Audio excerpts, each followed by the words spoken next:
Playing Marley's ghost on the big screen and later Obi-Wan Kenobi in the Star Wars films were not actor Alec Guinness's only brushes with the paranormal.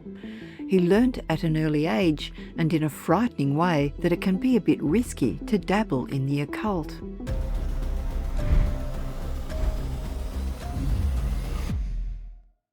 The Oscar winner described his unnerving experience in his autobiography in 2000, harking back to a time when, as a young actor, he was in rehearsals for a season of Romeo and Juliet.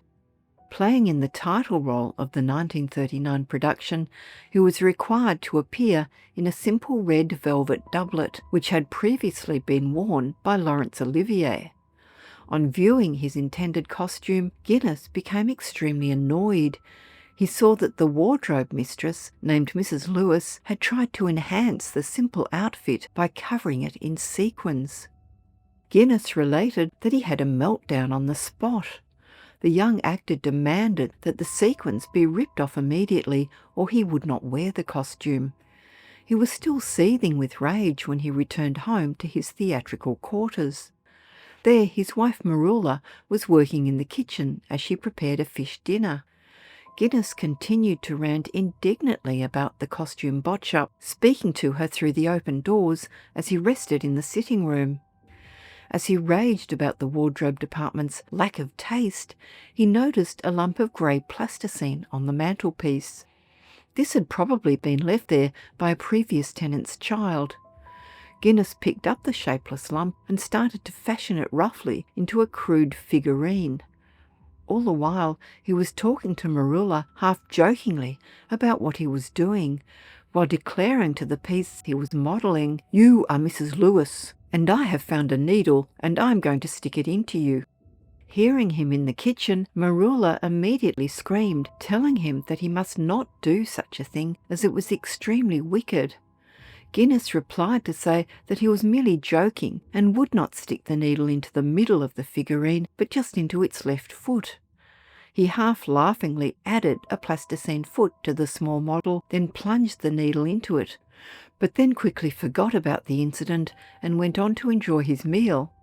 About an hour later, he had returned to the theatre, where he observed all around him sombre faces. He was told that Mrs. Lewis had just been taken to hospital by an ambulance. She had accidentally dropped a burning hot iron on her foot. In trepidation, Guinness then asked which foot it was, and was told the left foot. Crew members related that Mrs. Lewis had been in terrible agony, and they were hoping that her foot would not have to be amputated. Guinness wrote in his account that fortunately it did not, but that he had remained, quote, conscience-stricken and chastened ever since. Guinness's official biographer, Piers Paul Reed, while stating that he was quite superstitious, also didn't think he claimed to be psychic, but was open to the idea. Guinness was to make a very strange prediction in 1955 when he inadvertently met the budding young American actor James Dean. On the evening of September 23, 1955, Guinness and a friend were turned away from a packed restaurant in Hollywood, and so decided to head elsewhere. Guinness recounted in a 1977 interview on the BBC's Parkinson talk show that he then heard feet running down the street behind them. It was James Dean who told them that he was in the restaurant where they couldn't get a table and introduced himself. He asked the pair to please come and join him. At that time, Guinness had achieved numerous film credits and an Oscar nomination for The Lavender Hill Mob, so Dean was obviously aware he was a leader in his own field of acting. Guinness and his friend agreed and started back, but before they went inside, Dean wanted to show off his new car. Guinness recalled that in the courtyard of the small restaurant was a little silver car. He described it as very smart and wrapped up in cellophane with a bunch of roses tied to the bonnet. When asked how fast it could go, Dean replied it could do 150 miles per hour. Hearing that Dean had not even driven it yet seemed to bring on a strange kind of reaction in Guinness.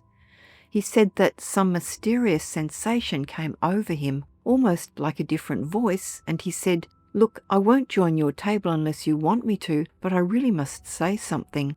please do not get into that car, because if you do," and he looked at his watch and said, "if you get into that car at all, it's now Thursday, 10 o'clock at night, and by 10 o'clock at night next Thursday, you will be dead if you get into that car." Dean seemed to brush off the warning contained in this eerie premonition, and the group went on to enjoy a charming dinner together, Guinness related. However, James Dean was dead the following Thursday afternoon in that car, he said. James Dean had died after his Porsche 550 Spider was involved in a devastating accident. The cultural icon and star of Rebel Without a Cause, which was released posthumously, was aged only 24. Guinness called his prediction of the incident one of those odd things and a very, very odd, spooky experience, but with no guessing as to how his spontaneous premonition may have taken place. His part in the loss of a professional acquaintance and potential friend did seem to bother Guinness, who said, "I liked him very much too. I would have loved to have known him more." Not all of us witness an actual haunting, but Guinness did also experience a real-life otherworldly encounter, which he described in a letter to his wife. In the letter, he revealed that he had just been visited by a ghost. The year was 1984, and it was during the filming of David Lean's A Passage to India in Bangalore, India. The then 69-year-old Guinness wrote to his wife Marula the day after the encounter, describing the eerie sighting. In the letter, dated March 23rd, he wrote that the previous night he had heard his bathroom door click open. He said he was immediately woken up and called out, "What's that?" The spectre, whom he described as a very conventional white ghost, appeared in the room. She had the appearance of an elderly woman in a grey-white form and heavily veiled. Guinness said that he could not make out her face. He said that the apparition moved with dignity down the side of his bed, and then, as he switched on the light, she disappeared. The figure must have been very clear. Guinness told his wife that if he hadn't seen a spirit, then he must have been dreaming while sitting up and awake, so was very convinced about what he had seen. The letter was published for the first time on February 15, 2014. Piers Paul Reed, although not aware of the letter, described another incident in relation to the actor's apparent premonition of Dean's demise. He said that while serving in the Royal Navy during World War II, Guinness also had a premonition about being drowned in an oncoming storm. A theme of his life was that he did seem to be in search of his own spirituality, as during his time in the Navy he was planning to become an Anglican priest. In 1954, while he was filming Father Brown in Burgundy, France, one incident seemed to make a decision for him. He was in costume as a Catholic priest for the role and was mistaken for a real priest by a local child. Although he was not fluent in French, the small boy apparently did not notice that Guinness was not understanding him. Addressing him as Mon Père, the child took his hand and chatted while the two walked together, then waved at him and trotted off. The trust and friendship the clerical attire seemed to inspire in the boy left a deep impression on Guinness, and when his son Matthew was ill with polio at the age of 11, he began visiting a church to pray.